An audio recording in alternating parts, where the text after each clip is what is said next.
Delhi NCR में प्रदूषण का कहर बढ़ता जा रहा है। आबोहवा लगातार खराब होती जा रही है। दिवाली नजदीक आ रही है, लेकिन इससे पहले ही राजधानी दिल्ली के हालात खराब हो रहे हैं। यही हाल एनसीआर के इलाकों का भी है। देखिए।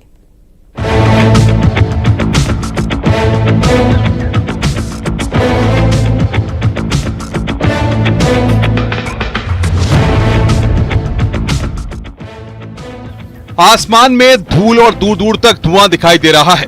ये हाल दिल्ली एनसीआर का है। अभी दिवाली भी नहीं आई, लेकिन इससे पहले ही राजधानी दिल्ली की हालत बिगड़ने लगी है। हर साल दिवाली के बाद प्रदूषण अपना दायरा फैलाता था, लेकिन इस बार दिवाली से काफी पहले ही प्रदूषण बड़ी समस्या बन गया है। दिल्ली एनसीआर में सुबह और शाम को घर से बाहर निकलना मुश्किल हो रहा है, क्योंकि बाहर प्रदूषण सांसों के लिए खतरा बन गया है। नोएडा हो, गाजियाबाद हो या गुरुग्राम, सड़कों पर धुंध की चादर देखने को मिलती है।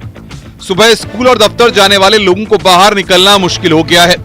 हवा की क्वालिटी लगातार खराब होती जा रही है और दिवाली के बाद तो प्रदूषण की समस्या ज्यादा होने की आशंका है। दिल्ली के कई इलाकों में एयर क्वालिटी इंडेक्स 300 को पार कर चुका है। इससे अंदाजा लगाना ज्यादा मुश्किल नहीं है कि लोग कितनी परेशानी में जी रहे हैं। जहांगीरपुरी में AQI 364 दर्ज किया गया, तो वहीं अलीपुर और बवाना में भी 300 के पार है। कई दूसरे इलाकों में एयर क्वालिटी इंडेक्स 300 के आसपास पहुंच गया है। दिल्ली एनसीआर में हवा के खराब क्वालिटी होने से ग्रैप का पहला चरण लागू किया गया है। अगर आने वाले दिनों में प्रदूषण ज्यादा बढ़ता है तो फिर इसकी दूसरी स्टेज लागू की जाएगी। उधर यमुना नदी जहरीले झाग से ढकी हुई दिखाई दे रही है।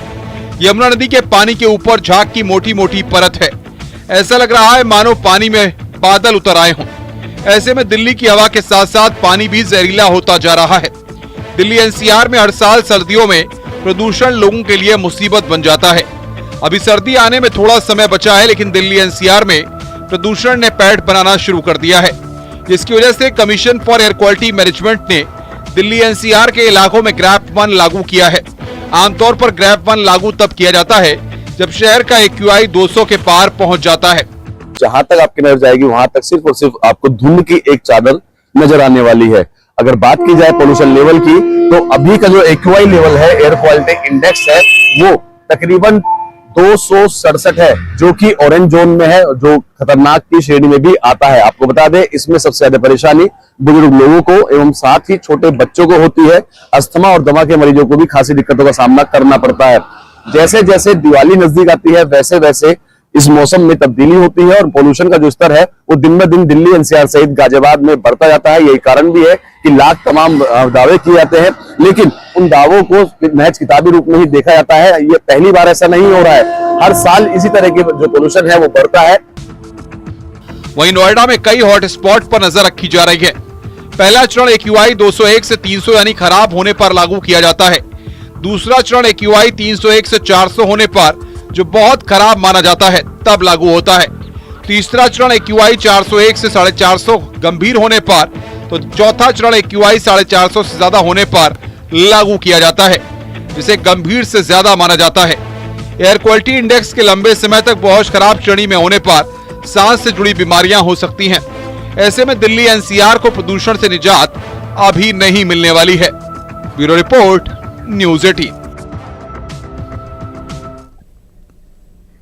उज्जैन के महाकालेश्वर मंदिर में वीआईपी दर्शन विवाद के बाद प्रशासन अब कड़ी कार्रवाई करते हुए नजर आ रहा है। मंदिर में हो रही भस्म आरती की फर्जी परमिशन को लेकर मंदिर प्रशासन ने रात में अचानक छापा मारा। महाकाल मंदिर के प्रशासक गणेश धाकड़ ने भेष बदलकर खुद स्थिति का जायजा लिया। इस कार्रवाई के बाद सामने आया कि 1705 परमिशन होने के बावजूद 1400 श्रद्धालु ही भस्म आरती में शामिल हुए। 300 लोग जिनके पास परमिशन थी वो थे न ही आरती में पहुंचे, जिससे फर्जीवाड़े का खुलासा हुआ। द्वारा महाकाल मंदिर में भस्म आरती की शिकायतें मिल रही थी, तो औचक निरीक्षण किया गया, जिसमें मैंने पाया कि 1700 परमिशन महाकाल मंदिर समिति की ओर से जारी की गई थी। जब हम लोगों ने औचक निरीक्षण किया तो 1400 लोग ही जो परमिशन 1400 लोग ही उपस्थित हुए। तकरीबन 300 लोग जिनकी परमिशन बनी थी वो उपस्थित ही नहीं हुए। ये बड़ा विषय है कि लोग नहीं आए, सिर्फ 1400 लोग ही आए। और इस तरीके से हम लोग आगे भी लगातार कंटिन्यूस इस तरीके निरीक्षण करते रहेंगे। राजगढ़ में दूध से भरा टैंकर पलट गया।